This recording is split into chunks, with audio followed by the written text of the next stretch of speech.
नमस्कार दोस्तों, आप सबको मेरी चैनल पर स्वागत है। दोस्तों, आज के इस वीडियो के जरिए मैं आपके साथ भगवत गीता के 10 उपदेश हिंदी में शेयर करने वाली हूँ जो आपकी जिंदगी को बदल देंगे।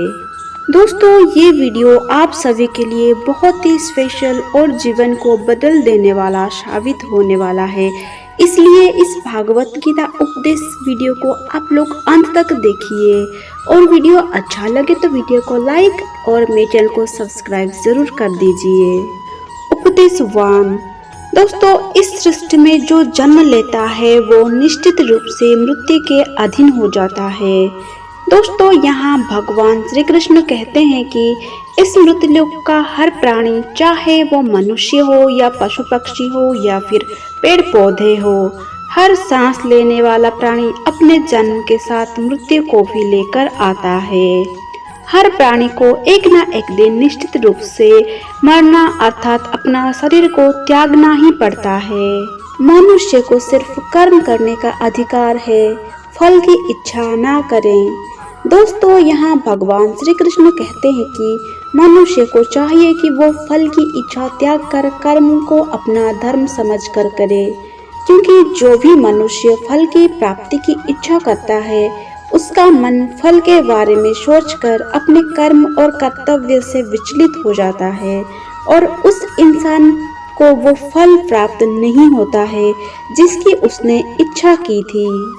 इसलिए भगवान श्री कृष्ण कहते हैं कि मनुष्य सिर्फ कर्म कर सकता है, फल कदापि मनुष्य के अधीन में नहीं है। जो लोग फल की इच्छा से ही कर्म करते हैं वे लोग सुख दुख आदि के चक्र में फंस जाते हैं और उनकी मन शांति नष्ट हो जाती है।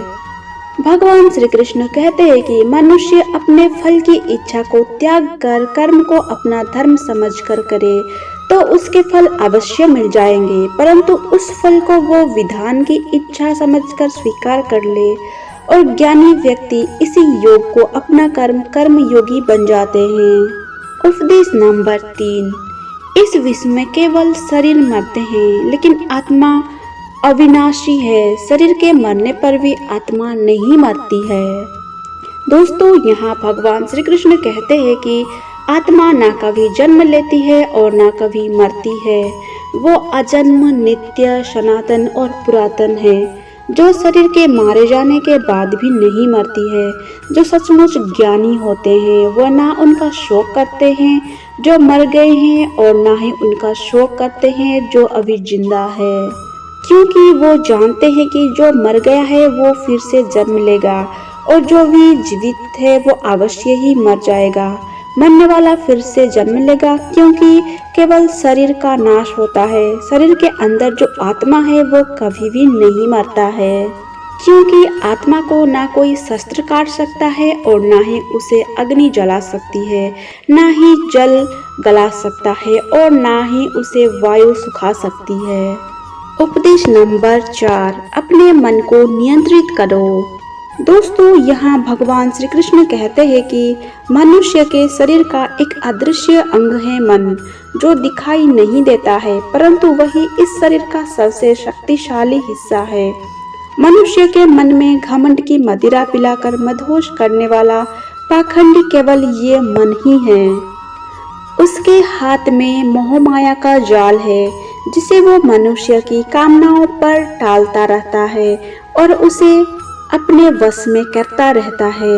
ये मन शरीर से भी मोह करता रहता है और अपनी खुशियों से भी और अपनी दुखों से भी मोह करता रहता है। खुशियों में खुशियों भरे गीत गाता रहता है और दुख में दुख भरे गीत गुनगुनाता है। अपने दुख में दूसरों को शामिल करके उसे खुशी मिलती है। किसी भी मनुष्य को उसका मन जीवन के अंत तक अपने जाल से निकलने नहीं देता। अपनी रस्सी में बांधकर उसे तरह तरह के नाच नचवाता रहता है। ऐसा तब तक होता रहता है जब तक हम अपने आप को मन के अधीन रहने देंगे, तब तक हमारा मन हमें नाच नचवाता रहेगा।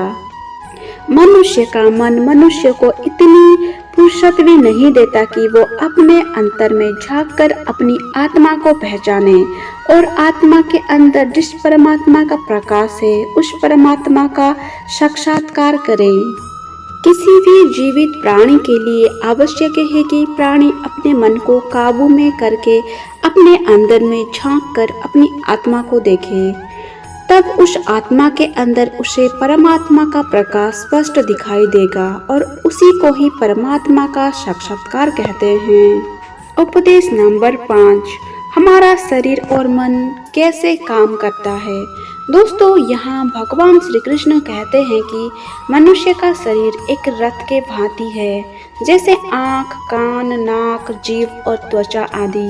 इन इंद्रियों घोड़ों को जो सारथी चलाता है वो सारथी है हमारा मन, और उस रथ में बैठा हुआ स्वामी वही हमारा आत्मा है।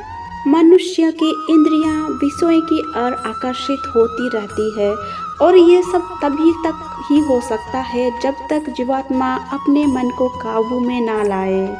जब तुम स्वयं मन के अधीन ना रहकर अपने मन को अपने अधीन कर लोगे, तब वही मन एक अच्छे सारथी की तरह तुम्हारे शरीर रूपी रथ को सीधे प्रभु की चरण में ले जाएगा।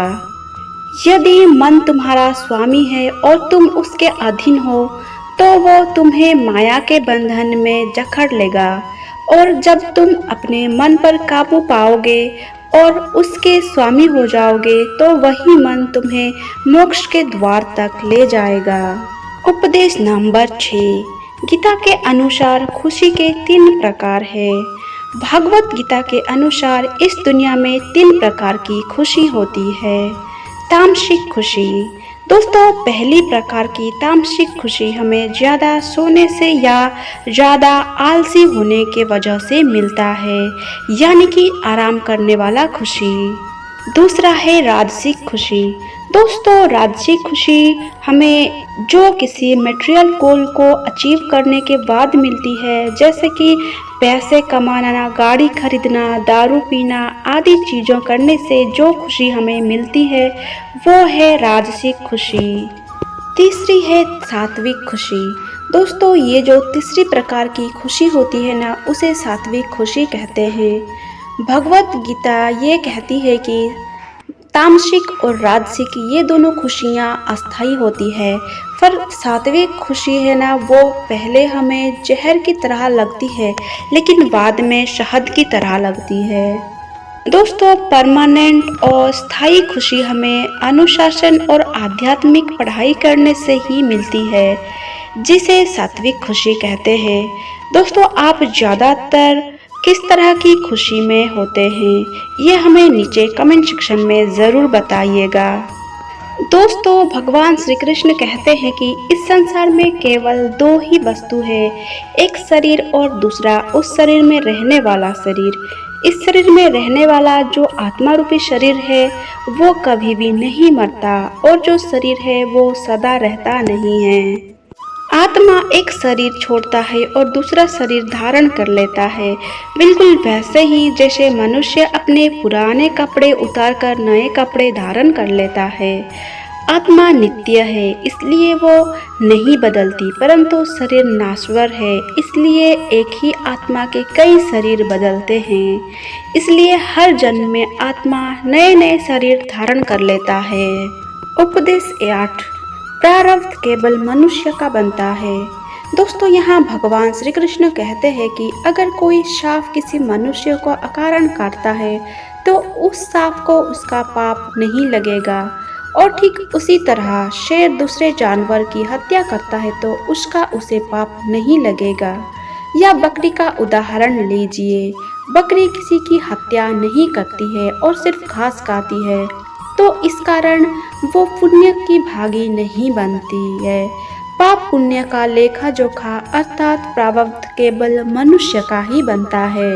दोस्तों, इसका अर्थ ये है कि अगर कोई पशु किसी की अकारण हत्या कर देता है तो उसका उसे पाप नहीं लगेगा, लेकिन कोई मनुष्य अगर किसी भी जीवित प्राणी की अकारण हत्या कर देता है तो उसे उसका पाप लगेगा, क्योंकि इस पृथ्वी लोक पर और समस्त प्राणियों में जो विकासशील है वो अच्छे और बुरे की पहचान कर सकता है, और वह मनुष्य को छोड़कर और कोई प्राणी ऐसा नहीं कर सकता।